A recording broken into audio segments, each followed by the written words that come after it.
안녕하세요. 마음으로 움직이는 사람들 신지훈입니다. 일주일 만에 영상을 다시 올립니다. 일주일간 저도 많이 바빴습니다. 근데 바쁜 와중에 저를 좀 더 힘들게 했던 부분 중에 하나는요. 생각이 너무 많아지는 거였습니다. 근데 어떻게 보면 생각이 많아졌던 게 문제가 아니라 생각이 멈추지 않았던 게 더 문제였던 것 같습니다. 그래서 오늘은 생각을 줄이자 이런 얘기 하려는 건 아니고요. 생각이 꼬리를 물기 시작하는 그 시점에서 어떻게 멈추면 좋을지 생각의 꼬리를 끊는 기술을 여러분과 함께 얘기해 보려고 합니다. 이거 의지력 훈련 아니고요. 긍정적으로 생각하라는 말도 아니에요. 불안과 단추가 어떻게 만들어지고 그 회로를 현실적으로 끊는 방법에 대한 얘기를 좀 해보려고 합니다.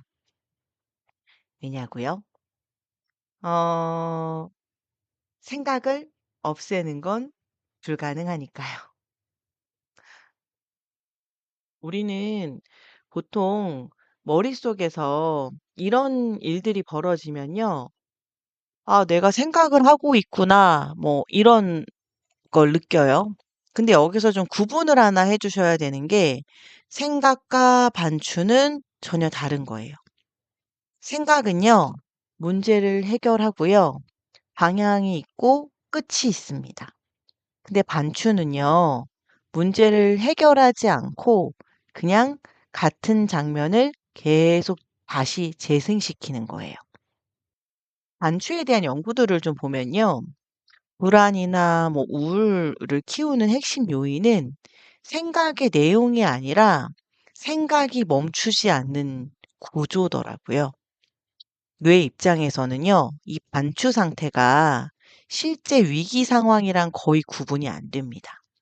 그래서 계속 경고 신호를 보내고 에너지를 소모시키는 거죠. 그래서 우리는 이걸 생각하고 있다고 느끼지만 실제로는 뇌가 오류난 시뮬레이션을 계속 돌리고 있는 상태에 더 가까운 거죠. 혹시 내가 그때 그렇게 말해서, 내가 그때 그렇게 행동해서, 만약에 저 사람이 나를, 이런 문장이 시작되면 이건 더 생각해야 할 문제가 아니라 멈춰야 할 신호인 거죠. 이 영상에서 우리가 다루려고 하는 건 다시 말씀드리지만 생각을 없애는 게 아닙니다. 생각이 반추로 넘어가는 그 지점을 알아채고 차단하는 겁니다. 반추는요, 갑자기 폭발하지 않아요. 되게 조용하게 시작되죠. 어, 보통은 아주 작은 트리거예요. 혹시 내가 그때 실수했나? 여기까지는요, 정상이에요. 누구나 그런 생각은 할 수 있는 거죠. 근데, 그다음부터가 문제인 거죠. 인지행동 치료에서는요, 이 지점을 트리거라고 부릅니다. 하나의 생각이 뇌의 경고 시스템을 건드리는 순간이에요. 그러면 뇌는 확인해야 될 위험이 있다고 판단하고 질문을 하나 던지는 거예요. 만약에 저 사람이 나를 이상하게 생각했다면 여기서부터는 이미 현실이 아니라 예측 시뮬레이션입니다. 반추 연구에서는 이 과정을 에스컬레이션이라고 표현을 해요. 확인되지 않은 과정을 점점 더 확장시키는 거죠. 이 상태가 계속되면요. 뇌는 이제 문제를 해결하는 게 아니라 최악의 시나리오를 반복 재생하기 시작합니다. 이게 바로 꼬리의 이게 바로 생각의 꼬리가 꼬리를 무는 반추 상태인 겁니다. 중요한 건 이거예요. 이 과정은요. 현실을 정확히 분석한 결과가 아니라 뇌의 경고 시스템이 과열되면서 오작동한 상태라는 거예요. 그러니까 이걸 더 잘 생각해서 풀려고 하면 오히려 회로에 전기를 더 넣는 셈이 되는 거죠. 많은 분들이요. 불안해질 때 이렇게 대응하려고 되게 많이 노력을 하거든요. "괜찮아. 논리적으로 생각해 보자. 이건 별일 아니야." 어떠셨어요? 잘 되셨었나요? 잘 안 됐죠. 이유가 있었거든요.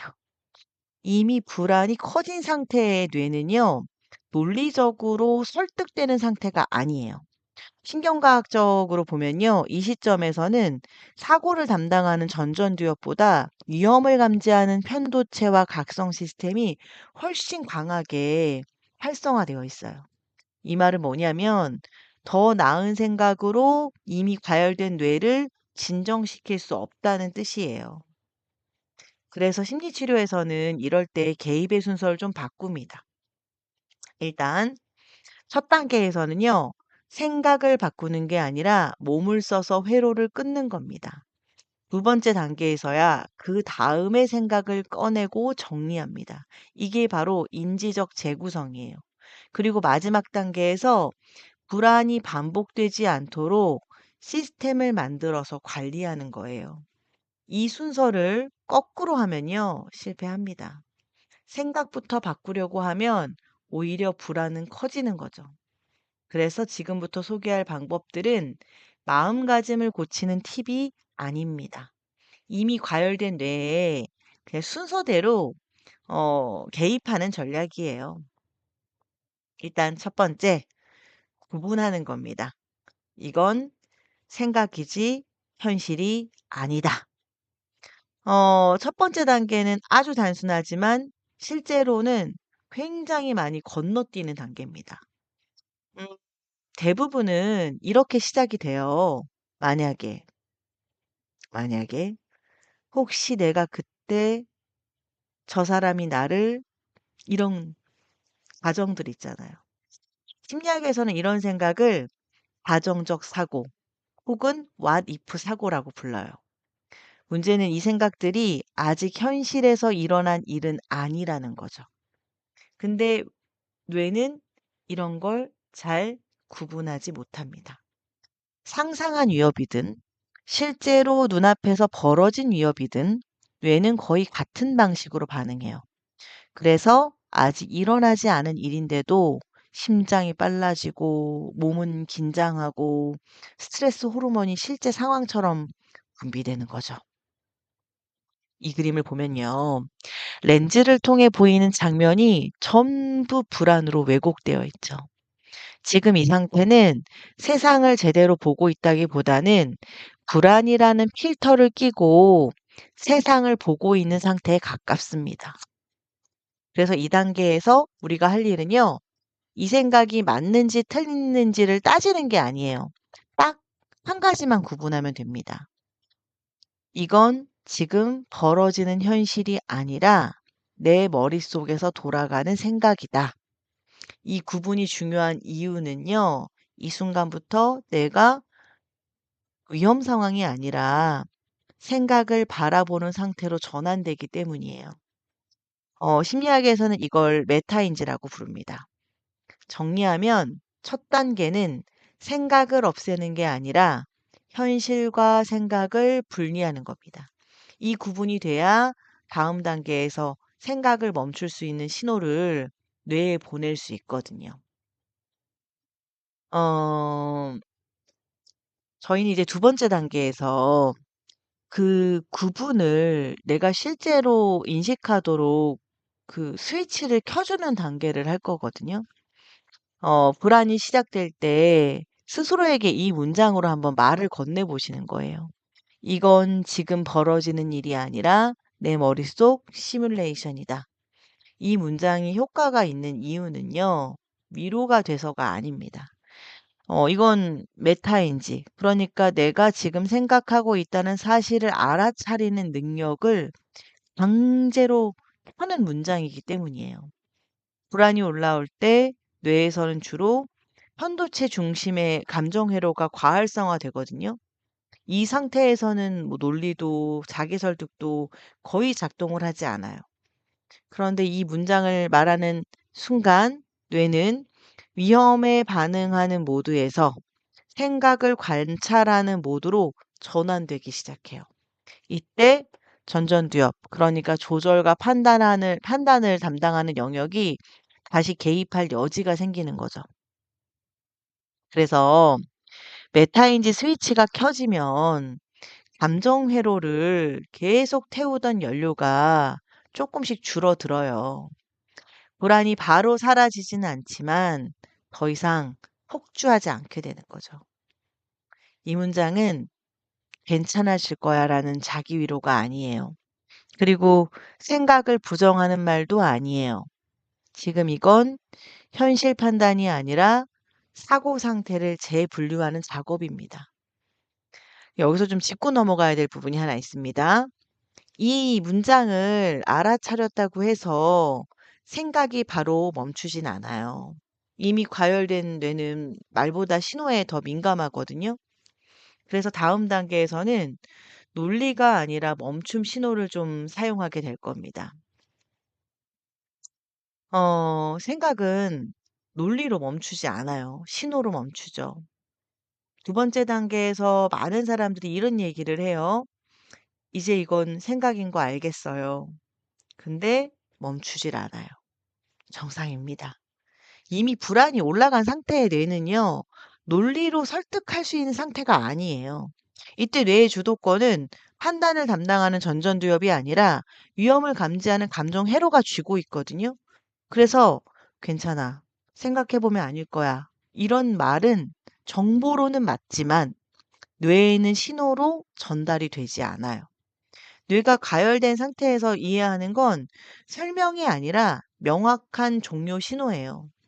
교차로에서 운전자가 아무리 사정 설명을 해도 신호등이 바뀌지 않으면 차는 멈추지 않죠. 지금 이 단계는 그 신호등을 5% 내리는 단계예요.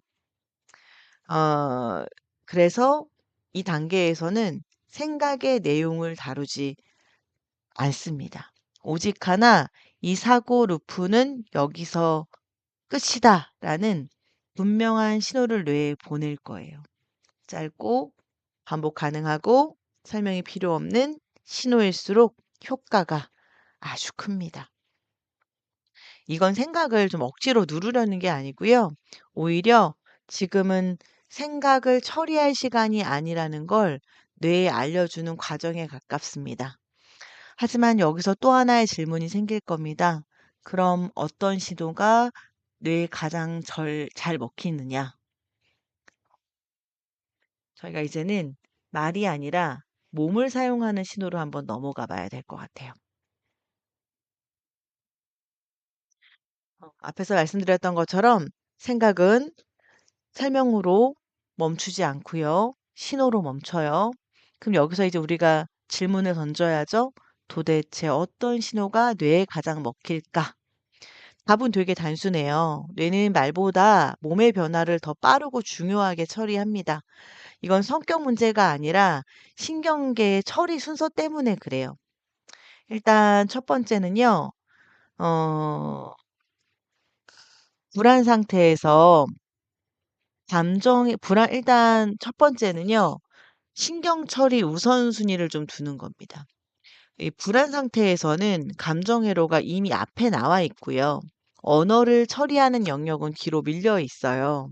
그래서 말로 그만하자고 생각을 해도 반응이 느린 거예요.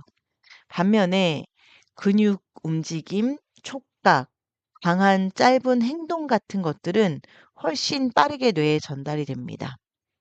두 번째는요. 조건을 형성하는 겁니다. 이게 되게 중요해요. 어 같은 행동과 같은 신호가 반복해서 등장하면요.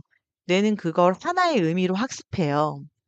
다시 말해서 주먹을 쥐고 스톱이라고 하거나 책상을 톡 치는 행동이 반복이 되면 뇌는 이 신호를 이 사고는 여기서 끝이다라는 종료 버튼으로 저장을 합니다.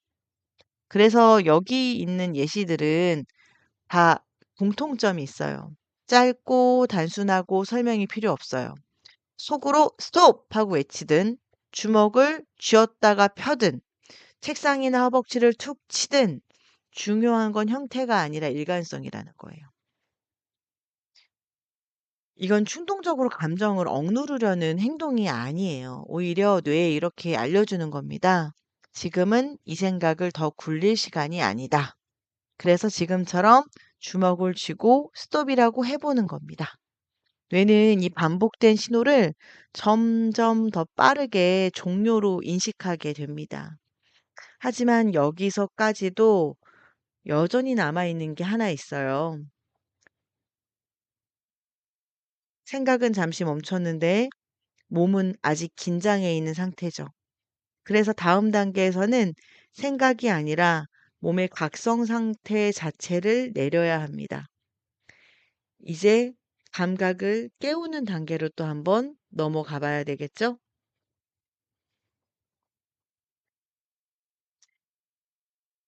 생각의 꼬리가 길어지는 순간을 가만히 들여다보면요.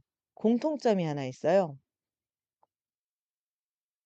바로 질문이 계속 늘어난다는 거예요. 이 그림을 보시면요. 머리가 여러 개인 괴물이 나오죠. 이건 과장이 아니에요. 아마 경험해 보신 분은 아실 겁니다. 실제로 불안 상태의 뇌는요. 하나의 질문에 여러 개의 질문을 자동으로 막 붙이기 시작해요. 대표적인 질문은 그래도 두 가지 방향으로 나누어지죠. 하나는 왜 이런 일이 생겼지? 하는 과거 반추입니다. 다른 하나는 그럼 앞으로 어떻게 되지? 미래 불안이죠. 이 질문들의 공통점은요. 지금 이 순간에 답이 없다는 거예요. 근데 뇌는 답이 없는 질문을 만나면 멈추지 않아요. 오히려 질문을 만들어서 계속 시뮬레이션을 돌리는 거예요. 심리학에서는 이 상태를 인지적 과부하라고 불러요. 질문이 많아질수록 뇌는 문제를 해결하는 게 아니라 문제를 계속 재생산하는 모드로 들어가는 겁니다. 그래서 질문이 늘어날수록 생각의 꼬리는 더 길고 복잡해지죠. 그래서 이 단계에서는 질문을 잘 바꾸는 게 목적이 아닙니다. 질문의 개수를 제한하는 게 목적이에요. 딱 하나의 질문만 허용하시는 거예요. 그 질문은 과거를 분석하는 질문도 아니고요. 미래를 예측하는 질문도 아닙니다. 오직 딱 하나. 이 생각이 지금 나를 돕고 있는가? 생각이 많아질수록 질문이 많아지고요. 얽혀요. 그래서 단 하나의 질문만 허용하는 겁니다. 이 질문에 대한 나의 답이 아니다. 라면 그 다음에 할 일은 명확해지는 거예요. 생각을 더 붙잡는 게 아니라 생각에서 손을 떼는 거죠. 생각의 꼬리를 끊는데 가장 결정적인 전환은 그래서 사실 여기서 일어나요. 보통 우리는요, 이 생각이 맞는지 틀리는지 따지거든요. 근데 불안한 상태에서의 뇌는요, 이 질문이 전혀 도움이 되지 않아요. 왜냐하면 불안은 논리의 문제가 아니기 때문이죠. 이 생각이 사실일 수도 있고요. 아닐 수도 있어요. 하지만 뇌는 사실인가라는 질문에 답하는 동안 계속 생각을 붙잡고 있게 됩니다. 어, 그래서 인지치료, 인지행동 치료, 특히 ACT에서는요, 질문을 바꿔요. 이 생각이 사실인가가 아니라 이 생각이 지금 나를 돕고 있는가? 여기서 돕는다는 건요. 기분이 좋아진다는 뜻이 아니에요. 지금 이 순간 내가 해야 할 행동으로 나를 지켜주는가를 묻는 겁니다. 이 질문에 예스라면 답은 간단해요. 그 생각을 행동으로 옮기세요. 계획을 세우든 메모를 하든 작은 행동 하나로 바꿀 수 있습니다. 반대로 노라면 그때는 더 생각하지 않습니다. 이건 회피가 아니라 중단이에요. 이 질문의 핵심은요, 생각을 검증하지 않는다는 데 있습니다. 뇌는 판단을 요구받지 않으면 에너지를 더 이상 쓰지 않아요. 그래서 도움이 되는가라는 질문은 사고 회로를 자연스럽게 종료시키는 질문입니다. 해결할 수 있는 문제의 인지가 아니라 지금 이 생각이 나에게 도움이 되는지에만 집중하시는 겁니다. 이 기준 하나만으로도 생각의 절반은 여기서 멈출 수 있습니다. 그리고 이제 남은 건 하나죠. 이 기준을 매번 자동으로 작용할 수 있는 구조, 즉 시스템을 좀 만드는 겁니다. 다음 단계에서는 생각이 시작되기 전에 자동으로 좀 멈추게 만드는 단계로 한번 가보도록 할게요. 음, 바로 감각을 좀 깨우는 거예요. 끊는 건 머리보다 몸이 더 빠르니까요. 여기서 많은 분들이 오해를 좀 하실 수도 있고 의아해 하실 것 같아요. 생각 문제를 이야기해 오다가 왜 갑자기 몸이 나오지? 하고요. 생각의 꼬리는 분명 머리에서 시작이 되거든요. 하지만 이미 꼬리가 길어졌을 때는 머리로 끊으려고 할수록 오히려 더 복잡해집니다. 왜냐하면 그 순간에 뇌는 이미 지금 여기에 있지 않기 때문에요. 불안과 반추 상태의 뇌는요, 늘 두 군데로 도망가 있어요. 과거로 가서 왜 그랬지를 반복하거나 미래로 가서 어떻게 되면 이렇게 되면 어떻게 하지 하는 시뮬레이션을 하는 거죠. 이걸 심리학에서는 현재 이탈 상태라고 불러요. 여기서 되게 중요한 사실 하나는요. 뇌는 상상과 현실을 구분하지 못하지만 몸의 감각은 지금 여기밖에 존재하지 않잖아요. 발바닥의 압력, 체중이 실린 느낌, 바닥의 단단함, 이 정보들은 전부 지금 이 순간에 대한 신호예요. 몸이 여기를 인식하는 순간 뇌는 가상의 시뮬레이션을 유지하기가 좀 어려워집니다. 이건 의지의 문제가 아니라 주의 자원의 이동이에요. 머리로 생각을 끊으려는 게 아니라 몸으로 주의를 옮기는 거죠. 생각의 꼬리는 머리에서 시작이 되지만 그것을 끊는 가장 빠른 스위치는요, 몸에 있어요. 몸이 지금 여기를 인식하면 뇌는 더 이상 가상의 이야기를 돌릴 수 없습니다. 그래서 이 단계에서는 깊은 분석도 복잡한 질문도 필요가 없어요. 그냥 발바닥에 치중이 실린 감각을 느끼고 바닥을 한번 눌러보는 것만으로도 회로는 좀 느슨해집니다. 자, 이제 즉각적인 효과를 주는 세 가지 물리적 행동에 대한 이야기를 좀 해볼 텐데요. 여기까지 들으면서 아마 지금 그래서 뭘 해야 되나 생각이 드셨던 분들, 지금부터 말씀드리는 건 생각을 이해하는 방법이 아니라 생각을 멈추게 하는 행동들이에요. 따라해 보시는 거예요. 첫 번째, 그라운딩입니다. 아주 단순해요. 발바닥에 체중을 싣고 바닥의 감각을 느끼는 거예요. 이 행동이 왜 중요하냐면 뇌는 발바닥에 이 압력 정보가 들어오는 그 순간 지금 여기로 자동 복귀를 합니다. 불안은 떠돌지만 발은 항상 현재에 있어요. 두 번째는요, 온도입니다. 온도. 감각에 좀 충격을 주는 거예요. 차가운 물로 손을 좀 씻거나 아니면 잠깐 차가운 감각을 좀 느끼는 것만으로도 그 생각의 흐름이 좀 끊겨요. 이건 주의를 강제로 이동시키는 방법입니다. 뇌는 아주 강하게 감각 자극이 들어오면 복잡한 시뮬레이션을 유지할 여력이 없어지거든요. 세 번째는 호흡입니다. 신경계에 직접 개입을 하는 거예요. 여기서 중요한 포인트는 들숨이 아니라 날숨입니다. 4초 들이마시고 6초 내쉬는 걸. 이렇게 세 번만 반복해 주시는 거예요. 날숨을 길게 하면 부교감 신경이 활성화되면서 몸이 먼저 안정 신호를 보냅니다. 몸이 안정되면요. 생각은 자연스럽게 약해져요. 지금 화면에 보이시는 그라운딩, 템퍼레이처, 브리싱은요. 공통점이 하나예요. 생각을 설득하는 게 아니라 신경계를 조절하는 겁니다. 그래서 효과가 빨리 옵니다. 이제 마지막 질문을 향해 달려가고 있습니다. 이런 방법들을 매번 떠올려서 해야 할까? 아닙니다. 다음 단계에서는 아예 자동으로 작동하게 만드는 구조, 즉 시스템에 대한 이야기를 좀 해볼 거예요.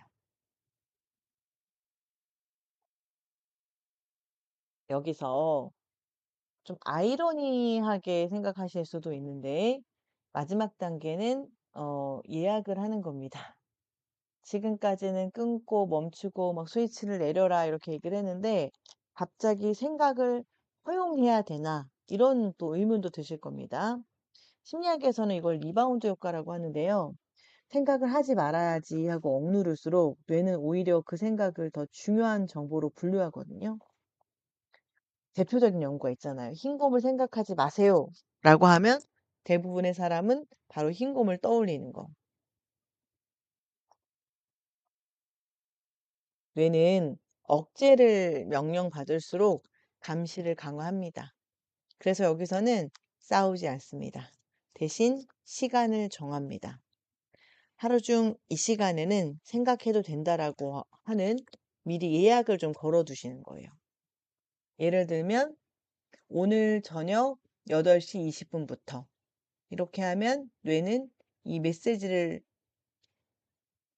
받아요. 아, 이건 지금 처리할 문제가 아니구나. 그래서 지금 떠오르는 생각은 자연스럽게 힘을 좀 잃게 되는 거죠. 이걸 또 회피라고 보실 수도 있겠지만 회피 아니고 관리하는 겁니다. 생각은 좀 밀어내면 어 커지고요. 자리를 주면 좀 줄어들거든요. 생각이 나를 끌고 가지 못하게 하는 구조를 만든다. 이렇게 생각해 주시면 좋을 것 같아요. 이 방법이 효과가 있는 이유는 되게 단순해요. 단추는 의지의 문제가 아니라 통제 위치의 문제거든요. 지금까지는 생각을 멈추려고 머릿속에서 싸웠잖아요. 근데 이 방법은 싸움의 장소를 시간의 구조로 옮긴 겁니다. 뇌는 하지 말라는 명령은 무시해요. 하지만 나중에 하자는 일정은 기억합니다. 그래서 반추는 더 이상 하루 종일 침범하는 재난이 아니라 정해진 시간에만 허용된 이벤트가 되는 거죠. 반추를 없애는 게 아니라 약간 시간 안에 가두는 겁니다. 한마디로 얘기하면 반추가 통제 불가능한 재해에서 관리 가능한 일정으로 좀 바뀌게 되는 거죠. 지금까지 살펴봤던 5단계는요. 각각 따로 쓰는 기술이 아니라 아니에요. 이건 불안과 반추가 작동하는 순서를 거꾸로 해치하는 프로토콜이에요. 일단 인식하는 거예요. 이게 현실이 아니라 뇌 안에서 돌아가는 시뮬레이션이라는 걸 구분하는 단계죠. 2 단계는 이미 과열된 회로에 종료 신호를 주는 단계예요. 논리가 아니라 신호로요. 스톱하고 외치거나 기억하시죠? 주먹을 쥐었다 피시거나 호흡을 쉬시거나 3 단계는 생각의 방향을 바꾸는 게 아니라 질문의 수를 줄이는 겁니다. 딱 하나로요. "이게 나에게 지금 도움이 되나?" 4 단계는 머리를 설득하는 대신 몸을 통해서 지금 여기로 오는 거예요. 그라운딩도 하시고 호흡도 하시고. 기억하시죠? 그리고 마지막 단계는 생각을 없애는 게 아니라 시간 안에 가두는 단계입니다. 이 5 단계는요. 감정을 통제하는 기술이 아니라 뇌가 과열되지 않도록 구조를 바꾸는 방법입니다. 지금 보시는 이 5 단계는요. 불안을 없애는 순서 아니에요. 이건 불안의 주도권을 다시 가져오는 순서입니다. 1 번부터 4 번까지는 생각이 꼬리를 물기 시작할 때 지금 당장 개입하는 기술. 여기서 끝나면 불안은 다시 돌아오니까 마지막 5 단계에서 예약해 주는 거예요. 불안을 다루는 데서 제일 중요한 질문은요.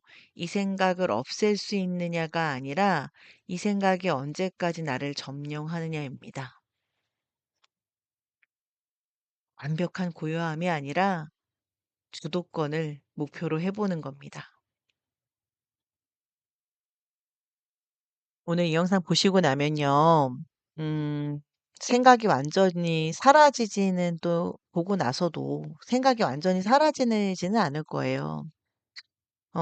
생각이 다시 꼬리를 물기 시작해도 이제 괜찮아지는 거예요. 이제 그 흐름을 알아차리고 멈출 수 있는 선택지가 있으니까요. 목표는 아무 생각도 안 하는 사람이 되는 게 아니라 생각이 나를 끌고 가게 둘지 내가 여기서 멈출지를 선택할 수 있는 사람이 되는 거예요. 불안이 나를 끌고 가는 삶이 아니라 당신이 불안을 관리하는 삶을 오늘부터 시작해 보시면 좋을 것 같습니다.